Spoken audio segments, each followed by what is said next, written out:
While everyone is hunting for the next AI stock tip, your life savings may already be helping fund a $700 billion infrastructure gamble. Not because you personally bought Nvidia, Microsoft, Amazon, Alphabet, or Meta.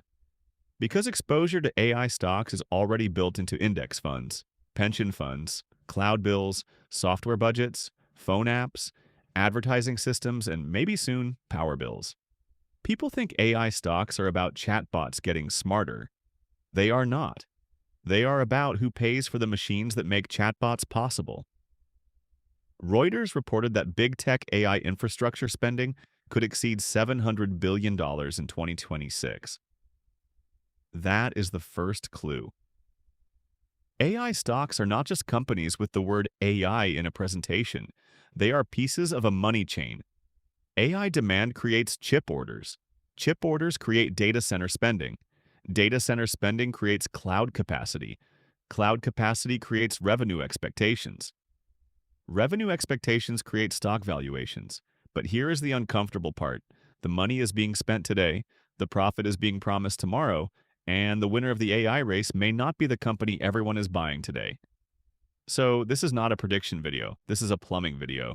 We are going to follow the money. Because AI stocks only make sense when you stop asking, which stock is AI? And start asking, who invoices whom? Most people see Nvidia and think, AI chip stock. True, but incomplete. Nvidia sits closer to the toll booth at the start of the AI highway. Before a company can sell AI search, coding tools, automation, or chatbots, it needs computing power, and computing power needs specialized chips. Nvidia reported fiscal 2026 revenue of $215.9 billion, up 65%. Its full-year data center revenue rose 68% to $193.7 billion. That shows where the first money lands. Before AI becomes a subscription, it becomes a purchase order. Before it becomes an app, it becomes hardware. Before it becomes productivity, it becomes a bill. But wait, if Nvidia is the obvious winner, why is this not simple? Because the first company getting paid is not always the company that keeps the most durable profit. In a gold rush, the shovel seller can win early, but the railway, the landowner, the bank, and the shopkeeper all fight for the next layer. AI works the same way. Nvidia and AMD sit near the chip layer.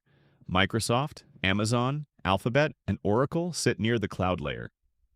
Meta sits near the advertising and attention layer. Broadcom, TSMC, and ASML sit inside the chip supply chain. Same AI story. Different money positions, different risks, different timing. And this is where the simple story starts to break. A GPU sitting in a box is not a business model. It needs servers. It needs cooling. It needs networking. It needs land. It needs electricity. It needs a data center that turns hardware into rented computing power. This is where capex enters the story. Capex means capital expenditure. In plain English, it means buying expensive things today to hopefully make money later. For AI, that means chips, buildings, cooling systems, fiber cables, servers, land, and power contracts. And that is why Amazon's number matters. Amazon projected $200 billion of capital spending in 2026, up from $131 billion in 2025. Its shares fell after investors saw the size of the spending plan. They were not only seeing ambition, they were seeing the bill. That is the contradiction. The same AI spending that supports the future growth story can also scare the market today. Every dollar spent on infrastructure has to prove it can come back as profit. Now pause and look at the scale. Between 1960 and 1973, the United States spent $25.8 billion on Project Apollo. Adjusted for inflation, that is roughly $309 billion in 2025 money. Big Tech's expected AI infrastructure spending for 2026 alone is more than double that. This is not a normal software upgrade. This is an industrial build-out. It is chips, buildings, power, cooling, financing, and years of expected demand. Microsoft shows how the next layer works. Microsoft is not buying AI infrastructure because chips are fashionable. It is trying to turn AI into cloud revenue, workplace software revenue, and enterprise subscriptions. Reuters reported Microsoft's 2026 capital outlay at $190 billion. It also added 5 million users of its $30 per month M365 Copilot in one quarter. At list price, that is $150 million a month before discounts, bundles, churn, and costs. That number is meaningful. But against a $190 billion infrastructure plan, investors still ask for scale. The question is not, is AI useful? The question is whether useful AI becomes profitable enough, fast enough, to justify the infrastructure bill. That is the difference between technology and valuation. Alphabet shows the same tension. Google Cloud revenue grew 63% to $20 billion in the first quarter of 2026. At the same time, Alphabet raised its 2026 capital spending plan to $180 to $190 billion. So the story is not AI demand is fake. The story is more uncomfortable. A company can grow revenue and still need to spend faster than investors expected. It can win customers and still need more data centers. It can sell AI tools and still need more chips. It can be right about demand and still face a difficult payback period. That is why utilization matters. Utilization is just a clean word for one question. Are the expensive machines actually being used enough? Think of a data center like an expensive hotel for computers. If the rooms are full, the economics can look powerful. If the rooms are empty, depreciation still shows up. Power still has to be paid. Debt still has to be serviced. The building still ages. So AI investors are not only pricing intelligence, they are pricing occupancy. Meta makes the story stranger. Meta does not sell cloud like Amazon, Microsoft, Google, or Oracle. Its AI infrastructure is meant to improve ads, content ranking, automation, recommendation systems, and future consumer products. Meta raised its 2026 capital expenditure forecast to between $125 billion and $145 billion. The spending happens in data centers. The payoff may appear later through better advertising, stronger engagement, lower costs, or new AI products. But if that payoff is unclear, investors get nervous. That is why Meta's spending story matters. It shows that AI investment does not always create direct revenue immediately. Sometimes the money is spent now, so another part of the business can perform better later. Now, the story leaves the stock chart and enters the power grid. The International Energy Agency says global data center electricity consumption could double to around 945 terawatt hours by 2030. AI is not only a software story, it is a power story. A chip order becomes a power contract. A power contract becomes a grid planning problem. A grid planning problem becomes a cost question. And costs eventually look for someone to absorb them. Sometimes that someone is the cloud provider. Sometimes it is the enterprise customer. Sometimes it is the local grid. Sometimes it is the end user. Not always directly, not always immediately, but the cost does not vanish, it moves. So where does the profit actually land? To understand that, we have to look at the 5 industries fighting for a piece of the AI money chain. First, compute sellers. They sell GPUs, accelerators, networking chips, and custom silicon. Nvidia is the clearest example. AMD is another. Broadcom matters because it is tied to custom AI chips and networking. Reuters reported that Broadcom projected more than $100 billion in AI chip sales for 2027. That matters because the AI chip story is not only about general-purpose GPUs. Large cloud companies want chips designed for their own workloads. That can shift bargaining power, not overnight, but enough to matter. Second, cloud landlords. Amazon, Microsoft, Google, and Oracle build the data centers and rent the compute. Oracle is important because its numbers show the scale of enterprise AI demand. Oracle reported remaining performance obligations of $553 billion, up 325% from the year before. That is future business already promised on paper. It does not mean all the money has arrived today, but it shows how much future demand has already been contracted. AI demand is turning cloud companies into infrastructure financiers. This is not pure software.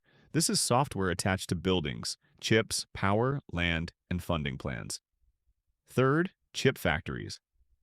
Most people talk about the brand on the chip, but the deeper question is who can manufacture advanced chips at scale? TSMC said AI accelerator revenue accounted for a high teens percentage of total revenue in 2025. It also forecast 2026 revenue growth close to 30% in US dollar terms. That matters because even the strongest chip designer depends on foundry capacity. If demand rises faster than manufacturing capacity, supply becomes scarce. Scarcity affects prices. Prices affect margins. Margins affect valuations. Fourth, the equipment layer. ASML is not a chatbot company. It makes lithography systems used to produce advanced semiconductors. ASML reported 2025 net sales of 32.7 billion euros and a gross margin of 52.8%. That matters because AI infrastructure begins before the chip exists, before the data center, before the cloud contract, before the AI app. There are machines that make the chips that make the AI possible. The public sees the chatbot. The money chain starts much earlier. Fifth, the application layer. This is where normal people notice AI. Coding assistants, search assistants, customer service tools, advertising tools, office software, enterprise automation. This is the storefront. But the storefront is not where the spending starts. The app is the sign. The data center is the warehouse. The chip is the engine. The grid is the fuel supply. And the investor is asking whether the whole machine earns more than it costs. Now the obvious answer begins to break. The simple story says AI is the future, so AI stocks go up. That is not analysis. That is a slogan. The better story is colder. AI stocks rise when investors believe future AI cash flows will be large enough to justify today's infrastructure cost. And they fall when that belief weakens. Not because AI disappeared, but because the payback timeline changed. A company can be right about AI and still overpay to build for it. This has happened before. Railways changed the world. Not every railway stock was a good investment. Telecom networks changed the world. Not every telecom company captured the value.